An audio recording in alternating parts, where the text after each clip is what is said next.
فرعون جو کہ موسیٰ علیہ السلام کے زمانے میں ایک بڑا ہی ظالم بادشاہ تھا، اس کے قصے بھی بڑے مشہور ہیں۔ تو ان کی بیٹی تھی، اس بیٹی کی ایک خواص تھی۔ خواص کس کو کہتے ہیں ہم؟ ایک خاص طرح کے خدمتگار، اسپیشل خدمتگار ہوتے تھے بادشاہ سلامت اور ان کے بچوں کے۔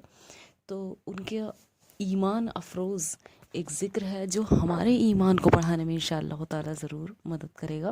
تو یہ فرعون کی بیٹی کی خواص کا ایک قصہ ہے جو روضۃ الصفا ایک کتاب ہے، اس میں لکھا ہوا ہے کہ فرعون کی بیٹی کی ایک خواص تھی، یعنی ایک خاص خدمتگار تھی جو اس کی کار مختاری بھی کرتی تھی، اس کی کنگھی چوٹی سبھی کام وہ اس کے کیا کرتی تھی، اور حضرت موسیٰ علیہ السلام پر ایمان رکھتی تھی۔ یعنی اس ٹائم جو نبی حضرت موسیٰ علیہ السلام ہیں ان پر وہ ایمان رکھتی تھی، لیکن وہ فرعون کے خوف سے اس بات کو ظاہر نہیں کرتی تھی، چھپاتی تھی کہ وہ اللہ تعالیٰ پر ایمان لے آئی ہے۔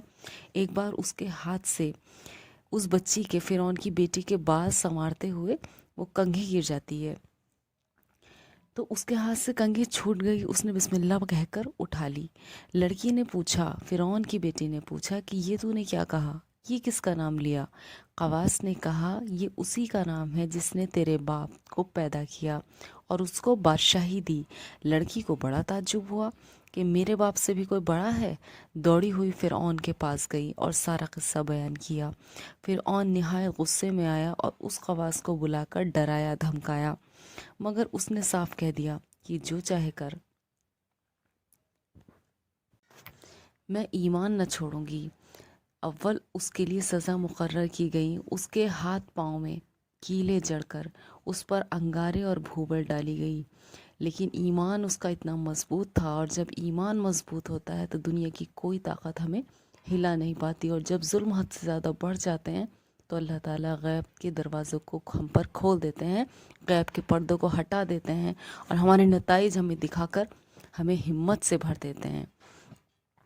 جب اس کو اتنی زبردست سزا دی گئی، انگارے بھوبل اس پر ڈالے گئے، لیکن اس سے بھی اس کے ایمان میں کوئی فرق نہیں آیا۔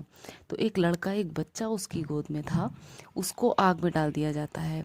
تو آگ میں ڈلنے کے بعد اللہ تعالیٰ غیب کے دروازے اس ماں پر کھول دیتے ہیں، اور وہ بچہ اپنی ماں سے کہتا ہے کہ اماں صبر کیجو، خبردار ایمان نہ چھوڑنا۔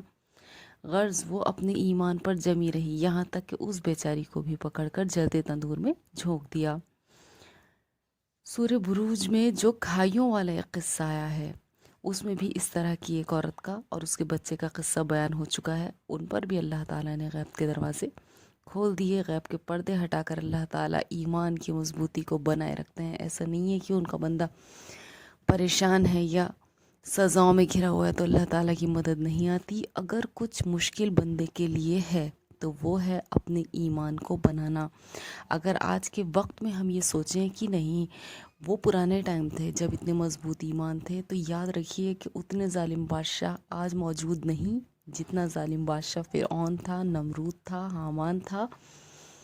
تو ان لوگوں نے جس طرح کی قربانیاں دیں، یقیناً ان قربانیوں کے قابل تو ہم نہیں، لیکن اتنا مضبوط اپنا ایمان بنائیے کہ کوئی آپ کے ایمان کو ہلا نہ سکے۔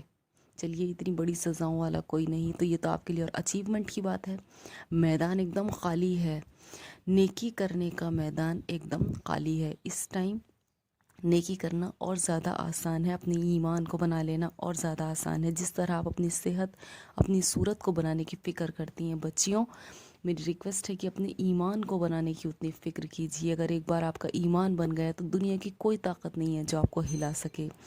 دنیا کا سب سے بڑا اچیومنٹ، پرسنالٹی گرومنگ کا سب سے بڑا پارٹ جو ہے وہ اپنے ایمان کو بنا لینا ہے، جسے کوئی ہلا نہ سکے۔